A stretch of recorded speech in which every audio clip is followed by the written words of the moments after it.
Bonjour à tous, alors dans cette vidéo, on va voir une activité qui va nous permettre d'introduire ce qu'est la loi binomiale. Pour ça, il faut déjà se connaître ce qu'est une variable aléatoire. Et la loi binomiale, c'est le premier exemple qu'on voit d'une variable aléatoire, comme quand on a étudié les fonctions. Les premiers exemples qu'on voyait de fonctions, c'était fonctions affines et linéaires. Et bien là, ça c'est le premier exemple parce que c'est l'un des plus utilisés. Donc, comme exemple, ici, pour introduire cette loi binomiale, on s'intéresse à la fabrication d'une série de téléphones. Chaque téléphone a une probabilité P d'être conforme aux normes, et donc une probabilité 1 P de ne pas être conforme aux normes de fabrication. Et donc on va prélever au hasard n téléphones de façon indépendante dans un groupe de téléphones, hein. On en prélève n et ça nous fait une variable aléatoire xn qui va compter le nombre de téléphones qui sont conformes parmi ceux qu'on a prélevés. Donc si on prélève 8 téléphones, eh ben, on peut avoir entre 0 et 8 téléphones conformes. Et donc avec ça, on va créer une loi, une variable aléatoire. Ici, on commence avec x2, c'est-à-dire on prend deux téléphones et on compte le nombre de téléphones qui sont conformes. Donc il peut y en avoir 0, 1 ou 2, c'est pour ça que dans le tableau de la loi, j'ai 0, 1 ou 2. Comment on calcule les probabilités qu'il n'y ait aucun téléphone qui soit conforme, qu'il y ait un téléphone qui soit conforme ou qu'il y en ait deux? Eh bien, ça va être avec des arbres. Un arbre de probabilité avec deux possibilités. Le téléphone est conforme, le téléphone n'est pas conforme, le téléphone est conforme, le téléphone n'est pas conforme, etc. Alors là, j'ai mis la lettre X2, j'aurais pu mettre la lettre C et C bar pour conforme ou pas conforme, ça n'a pas beaucoup d'importance. Ce qui a de l'importance, en revanche, c'est les questions qui arrivent ensuite. Combien de chemins dans cet arbre mènent à l'événement x2 égale 0? C'est-à-dire, x2 compte le nombre de téléphones conformes, donc il n'y a aucun téléphone qui est conforme. Aucun téléphone qui est conforme.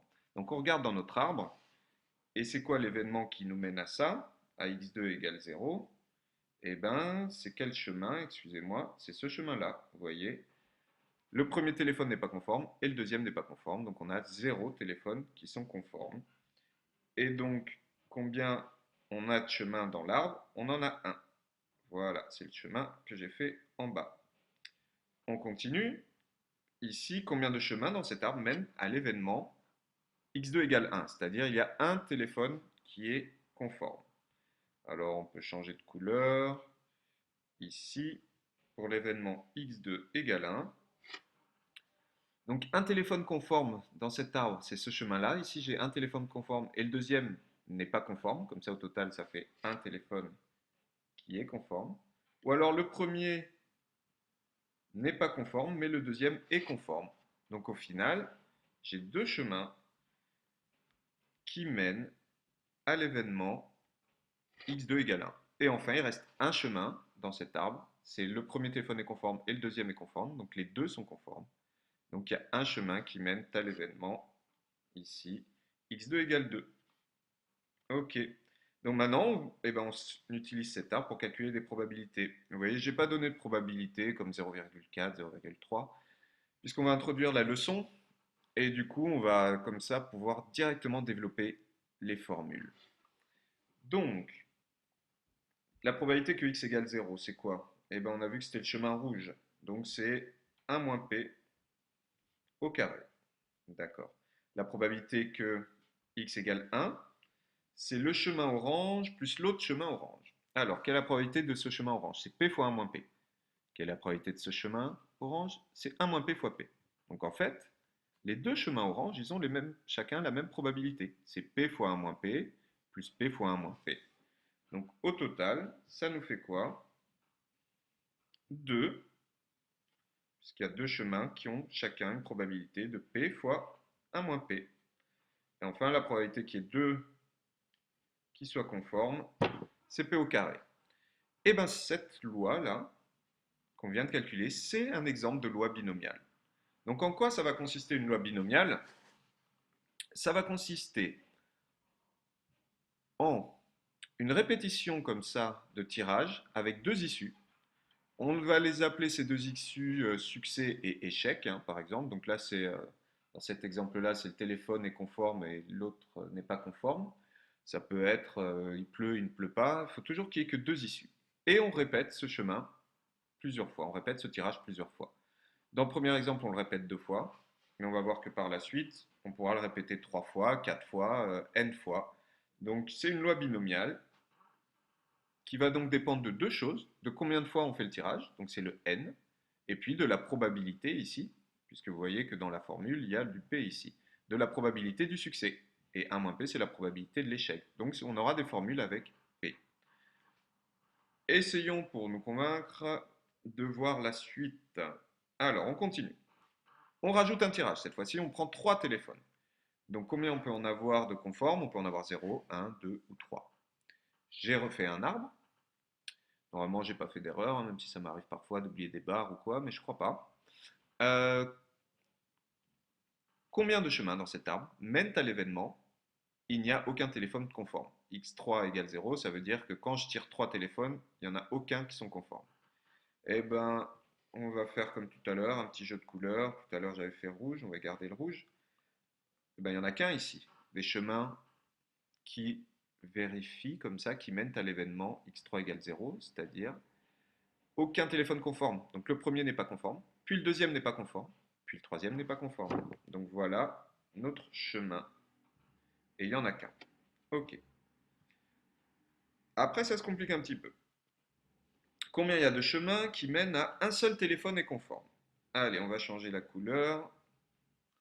Un seul téléphone est conforme. Alors, pour qu'il y ait un seul téléphone conforme, ça peut par exemple être le premier est conforme, puis les deux autres ne le sont pas. Ça fait un seul téléphone conforme. Voilà. Je tire 3 téléphones, le premier n'est pas, puis le deuxième il est, puis le troisième n'est pas. Voilà un autre chemin qui fonctionne. Et enfin, la dernière possibilité, le premier n'est pas conforme, le deuxième n'est pas conforme, par contre le troisième il est conforme. Donc 1, 2 et 3 ici. Et j'ai pas d'autre possibilité. Dans chacun des autres chemins, il y a autre chose qu'un seul téléphone conforme. Si je prends ce chemin-là, ça fait 2 téléphones conformes par exemple. Donc il y a 3 chemins au total qui mènent à l'événement x3 égale 1. 3 chemins au total. Combien il y a de chemins qui mènent à l'événement x3 égale 2? Allez, on va le faire. On va prendre une autre couleur. X3 égale 2. On risque peut-être de confondre avec rouge? Non, ça ira. Donc on regarde parmi les chemins qui restent. Il faut qu'il y ait 2 téléphones conformes. Si je vais tout en haut, c'est les 3 qui sont conformes. Par contre, si je vais là, ça fait 2 téléphones conformes, les 2 premiers, puis pas le troisième. Donc ça marche. Ce chemin qui mène ici, là. Les chemins au total, vous avez vu, il y en a 8, hein, des chemins. Donc, ce chemin-là, combien on a de téléphones conformes? On en a 2. Conforme, pas conforme, conforme. Donc ça, c'en est un autre. Hop. Ensuite, ce chemin-là, pas conforme, puis encore conforme. Ça fait bien 2 téléphones conformes au total. Donc au total, j'ai combien de chemins qui mènent à ça dans l'arbre? J'en ai 3. Et enfin, il reste un chemin qui est tout en haut, où tous les téléphones sont conformes, c'est-à-dire il y a 3 téléphones conformes. Et ça nous aide, c'est très utile d'avoir le nombre de chemins. Pourquoi? Parce qu'en fait, à chaque fois, chaque chemin va avoir la même probabilité. Les 3 chemins de couleur orange ont chacun la même probabilité. Les 3 chemins de couleur ici fuchsia ont la même probabilité.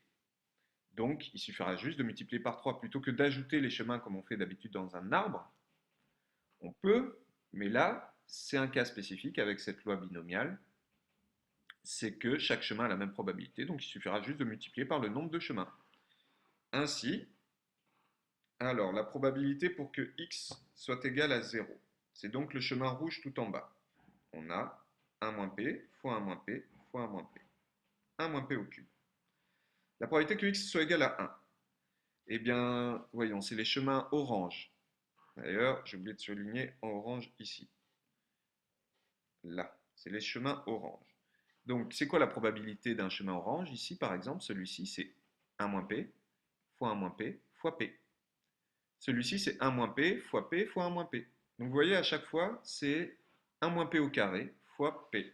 Si je regarde le troisième chemin orange, p fois 1 moins p fois 1 moins p. C'est donc bien 1 moins p au carré fois P.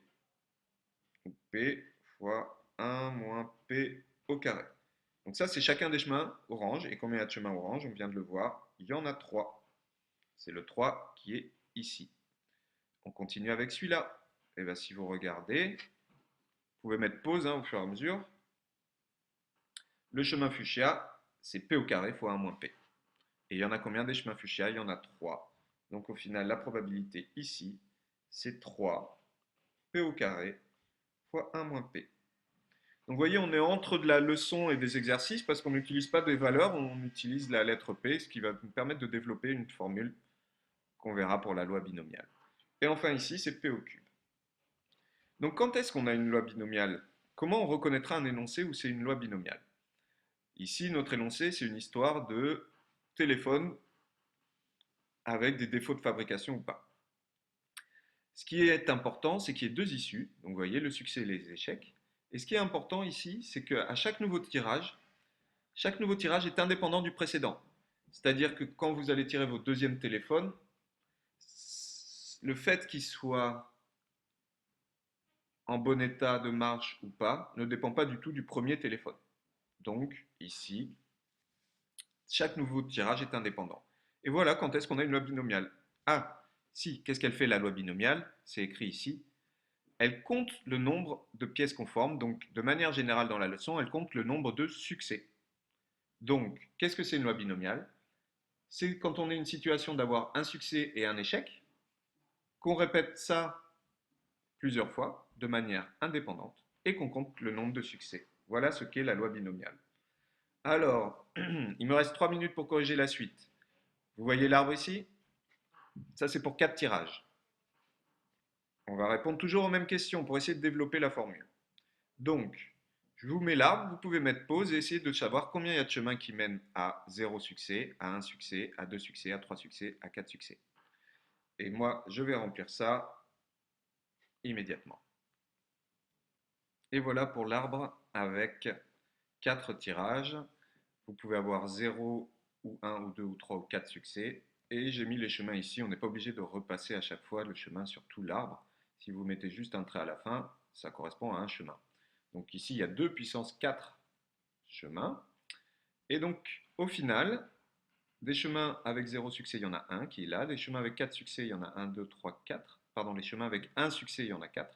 Avec 2 succès, il y en a 6. Avec 3 succès, il y en a 4. Et voilà, vous pouvez les retrouver, mettre pause pour vous en convaincre.